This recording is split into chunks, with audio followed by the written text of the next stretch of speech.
The sun hung low over Dusty Creek, painting the wooden storefronts in shades of amber and gold. Sarah Mitchell stood frozen at the counter of Henderson's general store, her cheeks burning with shame as Mr. Henderson shook his head for the third time. "I'm sorry, Mrs. Mitchell, but your account is already 3 months overdue." "I can't extend any more credit," the storekeeper said, his voice carrying just loud enough for the other customers to hear. Sarah's fingers tightened around the handle of her empty wicker basket.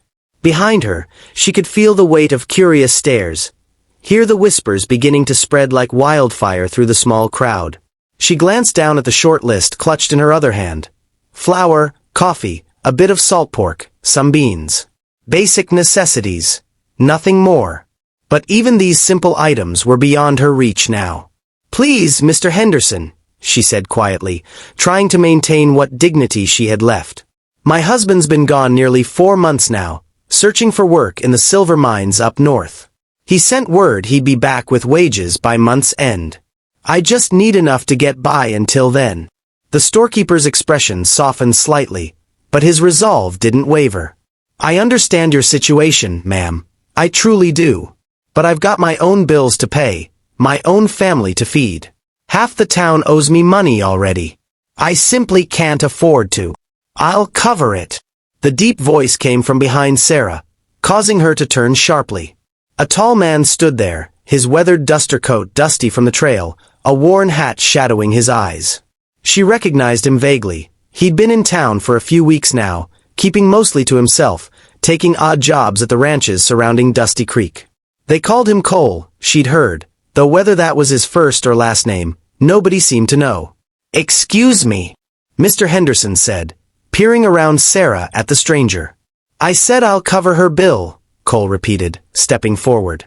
"Add it to whatever she needs, and I'll settle up." Sarah's pride flared immediately. "That's very kind, sir, but I couldn't possibly accept." "It's no charity, ma'am," Cole interrupted gently, his voice low enough that only she and the storekeeper could hear. "Consider it an investment." She met his eyes then, finding them surprisingly kind beneath the shadow of his hat brim. There was something steady about him, something that spoke of reliability in a world that had shown her precious little of it lately. "An investment in what?" she asked warily. Cole glanced at the other customers, who were watching the exchange with undisguised interest, then back at Sarah. "Might we talk outside for a moment?" Every fiber of her being wanted to refuse, to walk out of that store with her head high and figure out some other way to feed herself and her 2 young children. But desperation was a powerful motivator, and she hadn't eaten a full meal in 3 days, saving what little she had for her son and daughter. She nodded curtly and followed him out into the fading daylight. His horse, a magnificent chestnut mare, stood hitched to the rail, regarding them with intelligent dark eyes. Cole led her a few steps down the boardwalk, away from the store's windows and curious ears. He removed his hat, revealing sun-bronzed features and light brown hair in need of a trim. He looked to be in his mid-30s, perhaps a few years older than her own 28 years. "Ma'am, I don't mean to presume or offend," he began, turning the hat in his hands. "But I've seen you around town these past weeks. Noticed you're struggling, noticed there's no husband around. Heard the talk about him being gone to the mines." Sarah's jaw tightened. "The talk of this town is hardly your concern, Mr. Cole. Just Cole. And you're right, it isn't my concern. But I've got a proposition that might benefit us both." She crossed her arms, waiting. "I've been hired on at the Double R Ranch, about 5 miles west of here. Good position, steady wages, managing their horse program. But the ranch house they've given me is big. Too big for one man.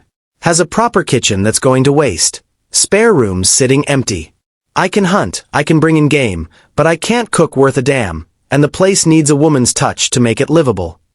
Saresse Ice narrowed. "If you're suggesting what I think you're suggesting."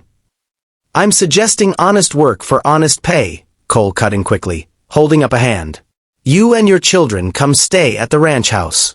You keep the place clean, cook the meals, and in return, you'll have a roof over your heads, food on the table, and I'll pay you a fair wage besides. Everything proper and respectable. You can have the entire upstairs. There's 3 rooms up there. He'll stay in the small room off the kitchen downstairs.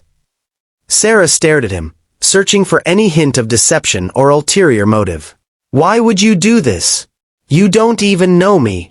Cole was quiet for a moment, looking out at the dusty street. Had a sister once, back in Missouri. Found herself in a similar situation when her husband ran off. Town turned their backs on her, let her and her 2 little ones nearly starve before I could get there to help. By the time I arrived, she'd made choices out of desperation, choices that haunted her the rest of her short life. He looked back at Sarah, and she saw old pain in his eyes. I swore then I'd never stand by and watch another woman in need struggle when I had the means to help. The sincerity in his voice struck something deep in Sarah's chest. She thought of her own children, 6-year-old Emma and 4-year-old Thomas, waiting back at the tiny drafty room she rented above the seamstress shop. She thought of the moldy bread they'd eaten for breakfast, the watered-down soup that had been their dinner for 3 nights running. "Ride with me," Cole said quietly. "I'll fill your table tonight. "We can work out the rest as we go. If you don't like the arrangement after a trial period, you're free to leave, no questions asked. But at least let me give you and your children a decent meal and a warm place to sleep." Sarah's throat tightened with emotion she didn't want to show. "I don't even know you." "For all uno know, you could be." "Ask around town about me," Cole suggested. "Ask at the Double R Ranch. Talk to Sheriff Morrison. I've had coffee with him a few times. Take your time deciding if you need to. But let me at least buy those supplies you need right now. Consider it a loan if that makes you feel better about accepting." She looked at this stranger who was offering her a lifeline when her own community had turned away. Pride warred with practicality, and practicality won. She had to think of Emma and Thomas. They didn't deserve to suffer because of her stubborn independence. "All right," she finally said, her voice barely above a whisper. "But I want to talk to Sheriff Morrison first. And I want to see this ranch house before I make any decisions." A slow smile crossed Cole's weathered face. "Fair enough. Let's get your supplies first, then we'll go see the sheriff, and I'll take you out to the ranch so you can look things over. That sound reasonable?" Sarah nodded, and together they walked back into Henderson's general store. The storekeeper's eyebrows rose as they approached the counter together. "We'll need flour, coffee, salt pork, beans, some fresh vegetables if you have them, eggs, butter, and—" Cole glanced at Sarah. "What else?" She swallowed hard. "Some milk for the children. "And perhaps a bit of sugar, if it's not too much." "Add it all," Cole said firmly, pulling out a leather wallet. "And throw in some of that penny candy for her kids." As Mr. Henderson bustled around filling the order, Sarah felt tears prick at her eyes. She blinked them back furiously, refusing to break down in public. It had been so long since anyone had shown her kindness without expecting something in return. True to his word, Cole escorted her to the sheriff's office next. Sheriff Morrison confirmed that Cole was indeed working at the Double R, that he'd been nothing but respectful and law-abiding since arriving in town, and that the ranch owner, Mr. Reynolds, had spoken highly of his work ethic and character.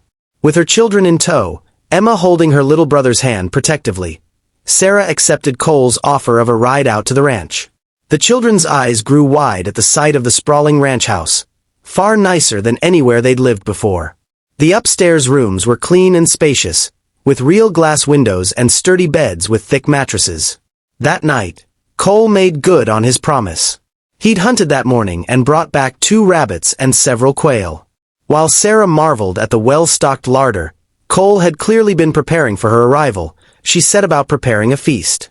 The children's faces glowed in the lamplight as they ate their fill for the first time in weeks, and Sarah felt something loosen in her chest that had been tight for months.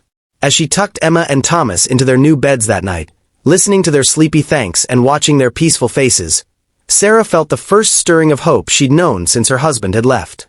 Maybe, just maybe, things were going to be all right. Downstairs, she found Cole sitting on the porch, looking out at the stars scattered across the vast Montana sky. "Thank you," she said simply, coming to stand beside him. "I don't know how I'll ever repay you for this." Cole shook his head. "No repayment necessary. Just take care of this place and those kids of yours. That'll be payment enough." He paused, then added, And maybe, when your husband comes back, you'll all be in a better position to make a fresh start. Sarah was quiet for a long moment. Then, with an honesty that surprised even herself, she said, I don't think he's coming back. I think he found his fortune and decided it didn't include us.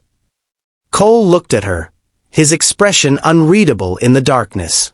Then I reckon that makes him the biggest fool this side of the Mississippi.